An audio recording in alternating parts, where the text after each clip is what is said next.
Welcome to this episode of Game of Leadership, the podcast for curious leaders. I'm Paula Eddie Wilcox, and I'm delighted to welcome our guest for the second time, where we're looking at their take on the game and leadership aspect of the podcast. Who knows what we might find out, because we all look at this differently, and it's always so interesting to see what the guests have in store for me when I turn up, because we never plan this in advance. So I hope you're as excited as me. Let's get into it, and I'll see you on the other side. Welcome to this week's episode of Game of Leadership, the podcast for curious leaders. And I am joined again by Leigh Howes, my very, very curious colleague, who I'm delighted to have back for your second episode. Welcome again, Leigh. Thank you very, very much. I can't wait to dive into this.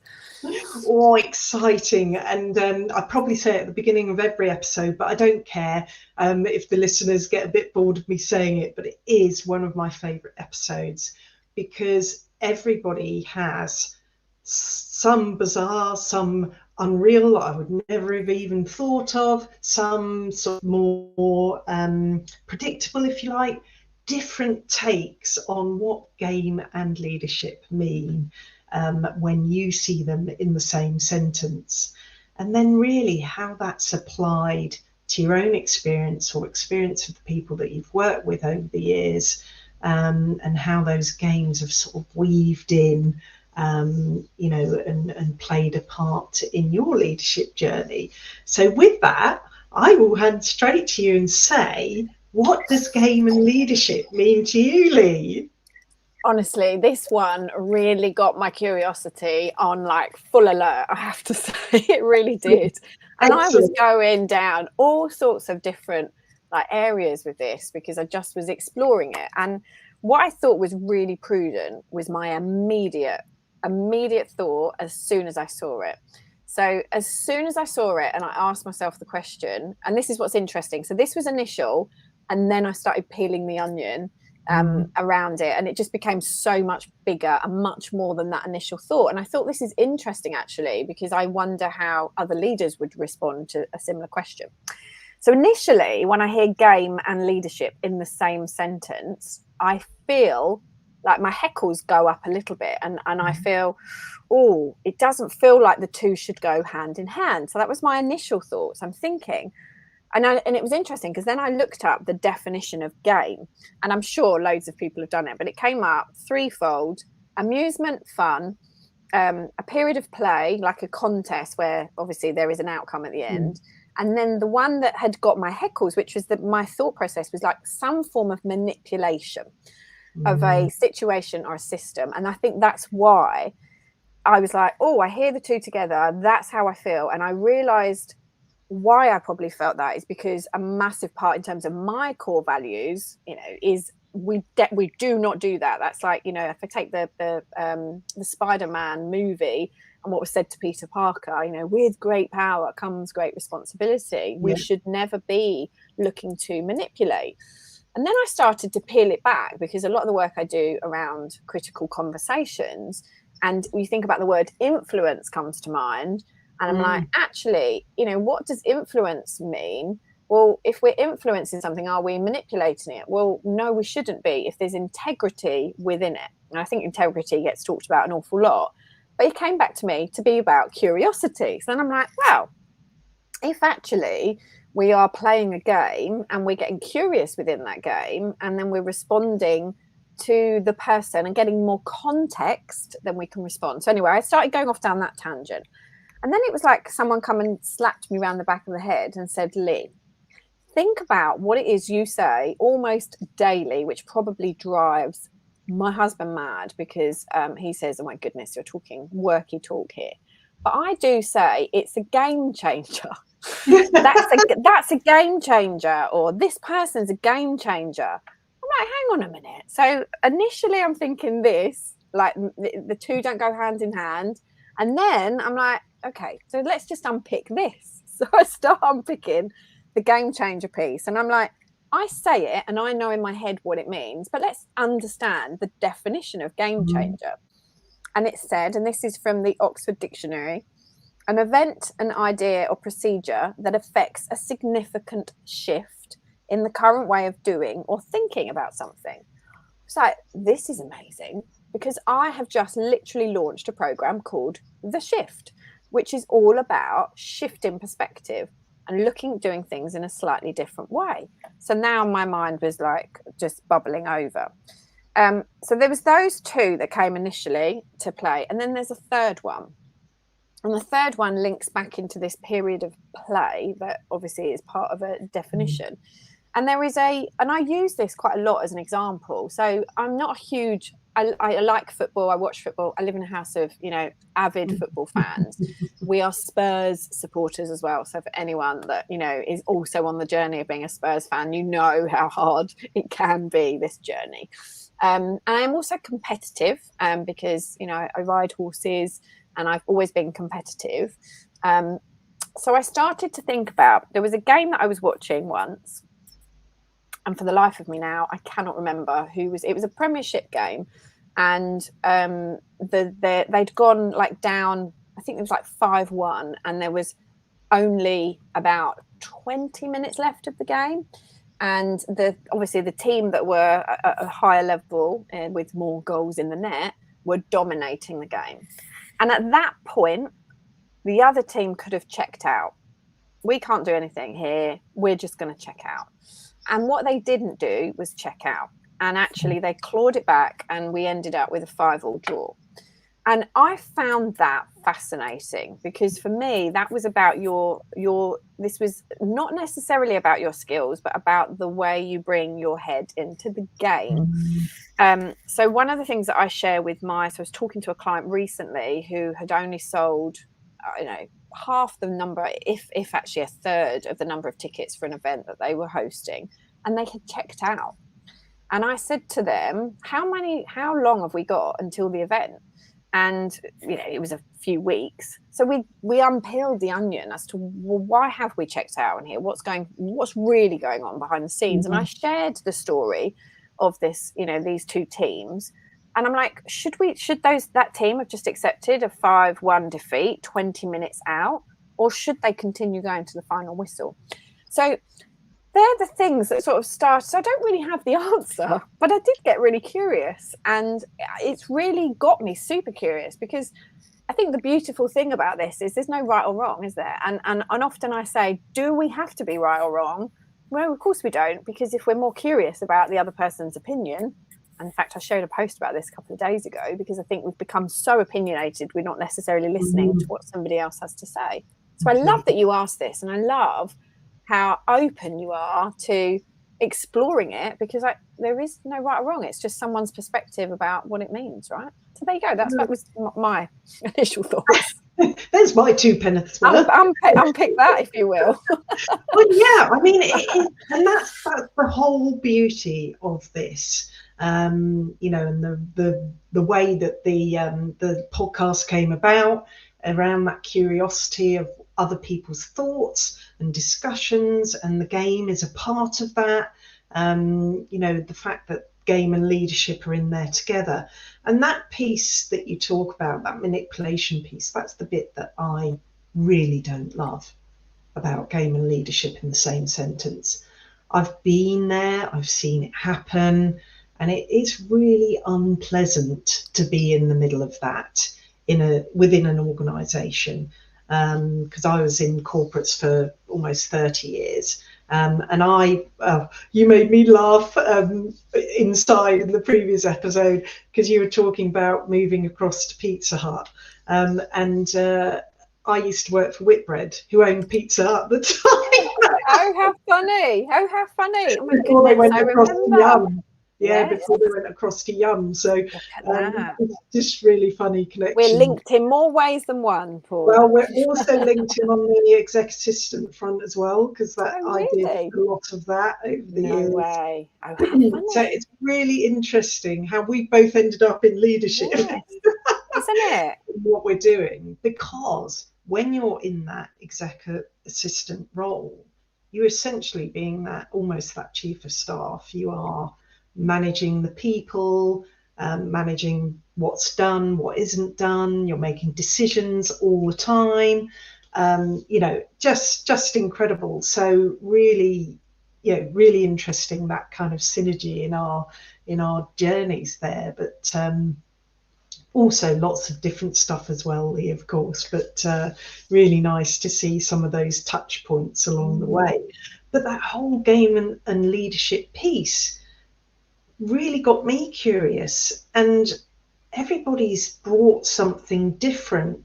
So that sort of definition of game, that fun piece as well, for me, there's a huge part of me that enjoys having fun at work as well, because without that I think my spirit would die inside, because we spend a lot of time at work, for you could say you go to work to earn money. Well, I hope you go to work to enjoy it. Obviously the money is a wonderful side effect and we need money to live, of course. I'm not that naive, but having fun in the work that you do is again connected back to the purpose piece, because when you find what brings you joy, where your passions lie, why you get up out of bed in the morning and do what you do, it makes it so much easier to make decisions and be very clear. We're not just connecting with our purpose in terms of our professional lives, it goes through your life completely, personally and professionally, because it starts to change how you think, in terms of the decisions that you're making, the directions you want to go, the things that you become interested in. And that lovely curiosity piece, it totally changes what we're aligning ourselves to. And it's very aligned with your values. You talked about your core values earlier. It does gains, political, manipulative gains, great completely against my personal values, core values. And it's just interesting to share the room with somebody who also has that kind of take on it. Do you know what's really interesting is I'm listening to you talk as well, and I don't know why it's just come into my mind, but and again, this is a conversation I have had recently too. Something that has come up through my career, whether that be in corporate and also in running my own business, there's this opportunity when you reach or you're climbing certain levels that the piece around your profile becomes a topic of conversation. And if you're, certainly for me, when I was being approached about moving into roles, one of the piece of feedback I used to get, we need to raise your profile more. You're such a secret. Like, once people get in the room with you, they want more of you, but we're not necessarily. And this has followed me around. That's why marketing is certainly a nemesis of mine as I continue, and I have to work really hard and really ensure that I'm putting myself out there, because I'd rather be serving. That's just at the core of my being. Yeah. But the profile piece came up a lot. And what I had to do very carefully, and I had to keep my core values, and that's why it felt, as you were talking, it really resonated. Because one of the things for me was being told who I should and shouldn't hang out with.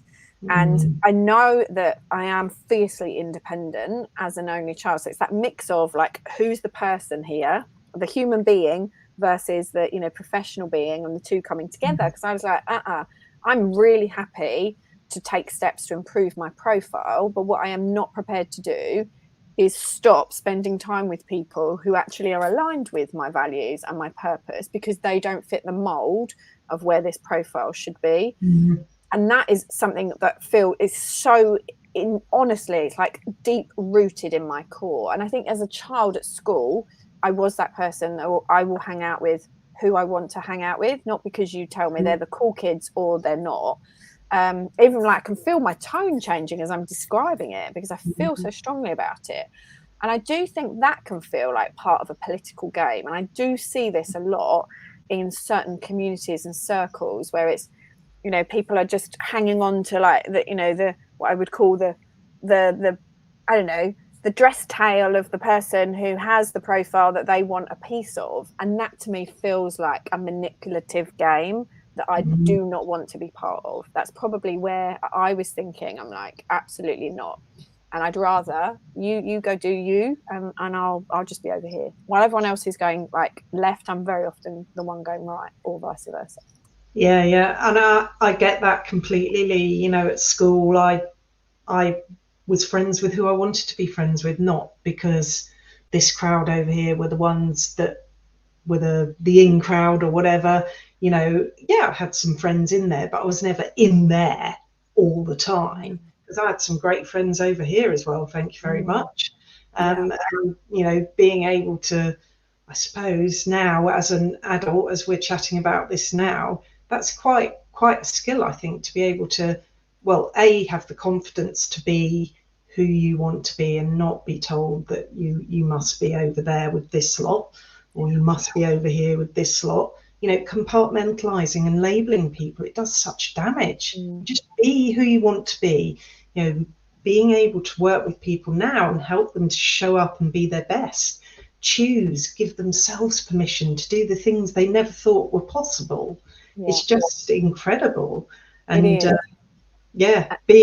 it just is really, really a privileged place to be, I guess. Yeah, I think the thing as well, while I was listening to you talking there, is that comes back to this piece around, you know, self-awareness and purpose, and that it's knowing self first, isn't it? You've got to go through that piece of curiosity to understand, you know, what are my values, what is important to me, because sometimes I think you can get just like pulled along this journey.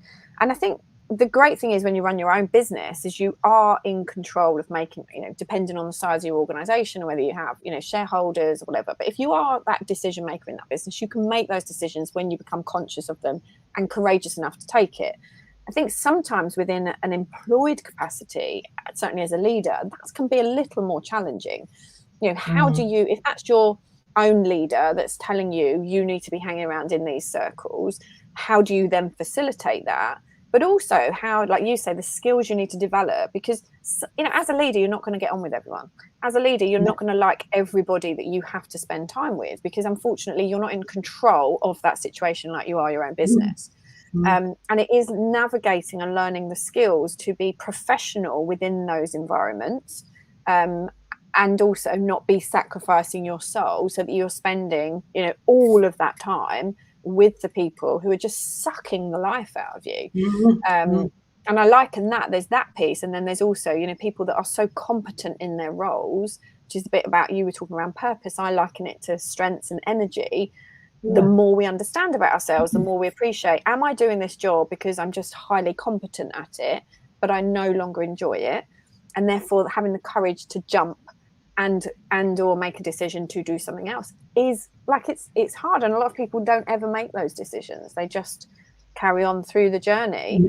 So it's just, I don't have any of the answers necessarily, but again, they're questions and conversations, and certainly things that I do with the clients, I know you do, because once you know more about yourself and, you know, what makes you happy and joyful, you can make more informed decisions about what you will and won't do, and I guess put those boundaries up. So and I, you know, in one of the programs that I deliver, it's a mentoring program, we talk about the pie of career success, so performance, image and exposure, and people are always so shocked that the performance is a given, but it's a very small percentage of the bigger pie of where you need to place your focus. And that image and exposure piece, image, that personal brand, and exposure, then how do other people know about you? How are they hearing about you? Who's sponsoring and advocating for you, etc., etc. And it's just so interesting how many people haven't really come across that concept, don't know how to do that in a way that's natural to them. I'll say that because I think being told that you, as you say, you have to go and play over here with these people can be quite grating for some people. You know, a lot of us, you know, we like to choose who we spend our time with, and spending time over here where it feels really hard work, as you said, I think you said something like sucks your energy or something. I always call it with the mood hoovers, you know. Yeah, absolutely. Yes. Absolutely suck you dry, you know, is just not a great place to be. What you can help yourself to do is take that professional stance, shift that mindset into, okay, so I can spend X amount of time over here without doing damage to myself, my soul, as you called it earlier, to be able to help myself to move forwards. You know, so it's about finding what's right and what feels natural. You know, there's no good me saying to you, right, Leigh, I want you to go and spend 30 minutes a day with this group over here, and you've got to talk about X, Y, and Z, because you'll get over there and you'll stumble and it'll feel awkward and you'll be fidgeting, and it'll just be unpleasant and nobody will enjoy it and they won't bring you into the conversation. But if you can find that way, and you've talked about this communication piece, that hook, something that feels natural to you, you know, you're going to find some common ground somewhere with these people. There's going to be something. Yeah. And being able to find that for yourselves and do it in a way that's natural to you, so that you can get more comfortable with it. You know, we talk about the comfort zone. Each time you push a little bit further. So going and spending a little bit more time with this group, as and when you feel more able to do so, is going to help you to grow that comfort zone. And suddenly your comfort zone will be that little bit bigger and it won't feel so awkward and unpleasant anymore. Yeah. And actually, there might be something in there that you quite like about them. You never know. I'm a positive person. Yeah, I think that's the thing. You're going with an open mind, right? You're courageous and experimental. I think this thing, just give it a go. Just give it a go. Give it a try. And if it's like, you know, it's mood hoover, you're like, yeah, I'm so out there. There's that piece, isn't there, around, you know, what the individual can do. But as you were talking, I was also thinking about what if, because I think back to perhaps the conversations that were had with me, how could they have been had with me and been more effective and not led me to feel resistance towards, you know, taking that next step? Because in principle, what they were trying to achieve was probably right. In order for you to elevate your career, you need to be seen by more people, potentially, if we define, you know, raising profile. But actually, what could they have done differently? And you know, for me, ask more questions, get to know me. And when I talk about like the strengths piece, again, coming back to the game of football and Spurs, and at the moment, Harry Kane is, you know, our striker within our team. And I was saying, actually, on my shift program the other day, would we take Harry Kane and put him as a goalkeeper and say, you know what, Harry, we feel like you need to become more rounded, and therefore you need to spend some time inside the net stopping the goals coming in? Well, of course we wouldn't. What we would do is we would spend time perfecting his ability to score great goals, because we're better off spending 80% as much time as possible doing that. So why are we not, as leaders with our teams, if we recognize that someone's got potential, but like you coming back to the pie, and maybe there's an image or an exposure opportunity, instead of telling them what it is that they need to do, why don't we get curious and ask more conversations? Because one of the things I should have said when we spoke last week was, when you asked me what it was I did, I absolutely have this mission. If we can help leaders to become more coach-like in their leadership, I genuinely, back to your point around, you know, companies are starting to recognize this need for emotional intelligence. But, you know, if we think, you know, people make decisions for their own reasons and not yours. And if actually they can come up with the decision of, right, this is the pie, where are you? Let's evaluate kind of where you're at. And actually, where's the opportunity? Okay, so there's an opportunity to do this. Now let's look at what you do really well. How can we leverage more of your strengths to enable you to, and get them involved in the conversation rather than dictating, go hang out with these people, because instantly you just got resistance. Whereas if we get curious, we've got context, and then we can respond with, well, and then they believe they've made the decision. You've had influence on the conversation, but not in a manipulative way, because actually they're the person that's come up with the suggestion as to what might be a good way to enhance said exposure or, you know, image or whatever those things may need to be to raise the profile. So it just got me thinking as you were talking. So I was like, had somebody perhaps approached it differently with me, might I have stepped out into different circles? And I probably did in my own way, but I was not going to be I wasn't going to be told you can't speak to those people because they're not going to do anything for your profile. It's just not going to happen. And in fact, I wonder how many other people haven't climbed up the ladder because, again, they've not been happy about the cost of that. Yes. Yeah. What do I need to sacrifice, and what does it cost me? What's the compromise? How many people are compromising their own value system? Well, I would argue it's a great deal. Yeah. Unfortunately, we've got a lot of work to do, Leigh. Yeah, we have, Paula. We have to put our sticks in the stand everywhere. Yeah. Literally, we need to be shouting from the rooftops about it. Yeah, we do. Well, this podcast is helping to do some of that. And, I always say if it helps, even just a handful of leaders by listening to what we've shared today, that's, all building towards our mission to help others stay curious and, be great leaders in their own way and whatever that means for them. Because, happiness shouldn't be in the hands of somebody else. You are the conductor of your own orchestra, if you like. I think, that's very important. And the more people that I'm getting in front of and sharing that message with, same for you, Leigh, the easier it's going to be for people, I think. Organisations are changing, but they are massive ships, and it's going to take a while to catch up. That's such a good point. I say to my smaller businesses, you have the gift of being able to have an idea and execute it within the hour. Larger ones are still turning the tank whilst they're thinking about it. And that's such an incredible gift for, those that have that flexibility. Yeah. Wonderful. Well, look, fascinating take on game and leadership yet again. So many different takes on it. It's just fascinating to talk to you. So thank you so much, Leigh, and delighted to say that we've got you for one more episode next week. So thank you very, very much, and I really hope you have a great week in between. Thank you so much. Thank you for the interesting conversation. Always. Take care. Bye. Thank you for listening to today's episode of Game of Leadership, the podcast for curious leaders.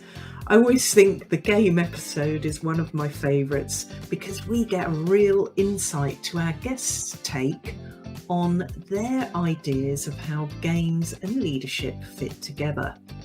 Every one of them is different, and just when I think there isn't another take that we haven't thought of or covered, one of our guests comes up with something totally different and unique. It's really exciting. Look, now it's your turn. See what you think, see what resonated with you most. And as always, I encourage you to reflect on what you've heard and see what that might mean for your leadership moving forwards. I'm Paula Eddie Wilcox, and this is Game of Leadership, the podcast for curious leaders.